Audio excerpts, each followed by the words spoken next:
Let's talk about Phoebe. All right, I commend to you our sister Phoebe, a servant of the church at Cenchrea, that you may welcome her in the Lord in a way worthy of the saints and help her in whatever she may need from you, for she has been a patron of many and of myself as well. Cenchrea it's a port of Corinth. Corinth sat on what's called an isthmus, which is like a narrow neck of land between two larger bodies of land. And Greece is a peninsula, but it's a peninsula that's cut in two. And the lower half is Achaia, I think, and the upper half, I don't remember what the other upper half is called. But Corinth sits on the isthmus that's right between the two. And so it has a port on either side. And Cenchrea, I believe, is the port on the east side. But it's about 11 miles from the city of Corinth. So we know that Paul spent a significant amount of time in Corinth. And so he was very familiar with people who lived there. And this is one of the reasons he's commending Phoebe to the Romans. She is probably carrying his letter to them. So she's acting as his courier. He says that she is a servant of the assembly at Cenchrea. A servant, the Greek word here is diakonos, where we get the term deacon. It doesn't really mean, it kind of sort of means what we think of today as deacon, but not exactly. At the time that Paul was writing this, I don't think that there was any, like a specific office that would have been called deacon. Their churches or assemblies, whatever you want to call them, they weren't really that formal in structure. They didn't have a pastor, a board of elders, a set of deacons, ushers. They didn't have all that. They had, maybe they had a teacher, or they had a couple of teachers, and they had elders who were maybe not, like, they might not have even considered them an office in the church, but more like a role in the church. And the word deacon literally means, or diakonos, literally means a servant. So in a sense, all of these people were servants.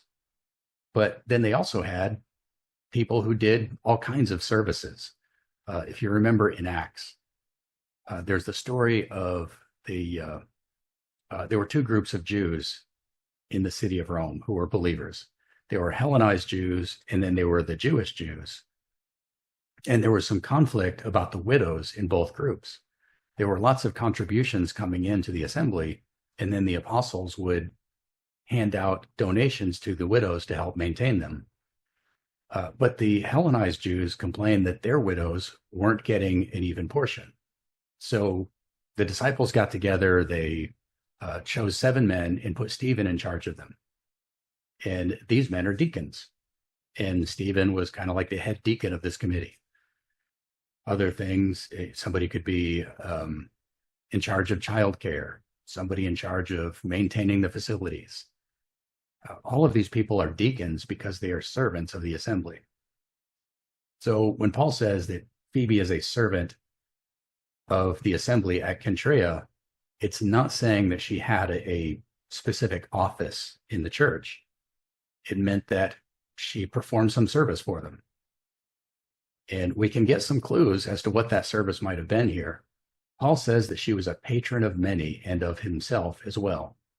Well, in Roman culture, patron had a specific meaning.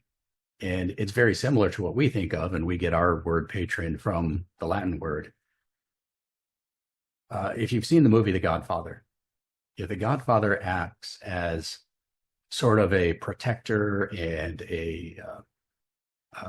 almost like a mayor of the neighborhood.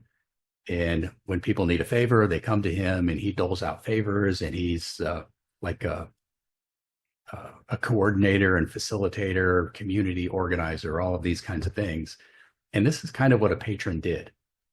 And it wasn't necessarily family-based, although, family was always a big part of it. If you were a craftsman or an artist or any kind of skilled person, or even just a laborer, you would try to attach yourself to a patron who would then provide like a social safety net kind of thing, a welfare system, but a privately owned and operated welfare system where they would help support you And in return, you would work for them, you would do favors for them, you would help defend them, you would defend their name in public. Essentially, you would become a miniature tribe within your local community. And so this Roman patronage system was, it's hard to describe. I mean, I think, the example of the Godfather in the movie is about as close as I can come, but not necessarily with criminal element. So Phoebe was wealthy. She had a lot of people who depended on her and who looked up to her as a leader in the community. And when Paul says that she was a patron of many and of himself, that probably means that she had begun focusing her patronage into ministry outlets. So instead of funding the arts or a particular type of trade or craft, she was funding missionaries. So she was probably financing the travels of Prisca and Aquila and Apollos and Paul and other missionaries who were traveling around the Greek world, and using that network to further her own business needs along the way. So then when she comes to Rome carrying Paul's letter, he says, help her in whatever ways that she needs. And this is part of the patronage system. She is a patron of Paul.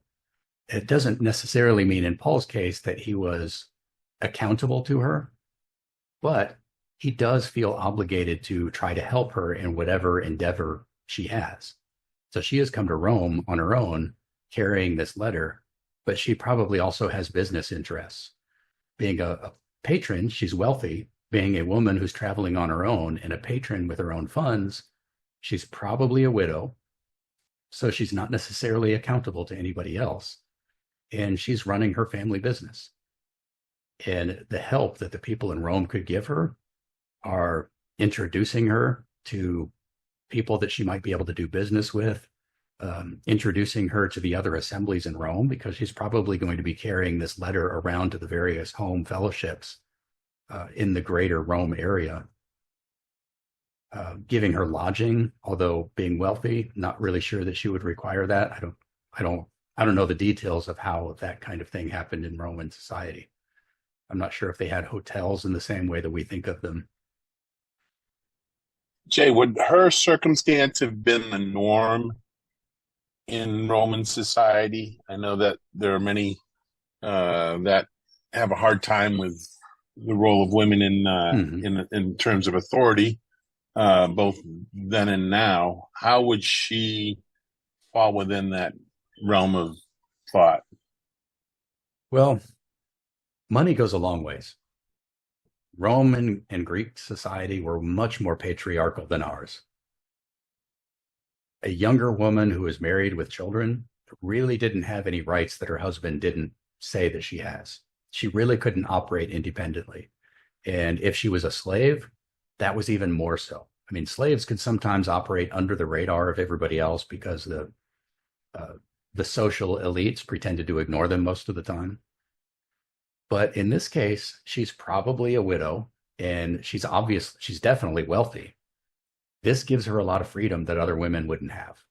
She would have the freedom to be able to move around and essentially operate as a man would within this culture. She could do business. She could book travel on her own. She probably did not travel by herself. She probably traveled with some kind of retinue, especially if she's carrying money and doing business. She would have some kind of armed escort. But these would be servants or family, people who were accountable to her and loyal to her. So for a wealthy widow, it was a very different world than for most women.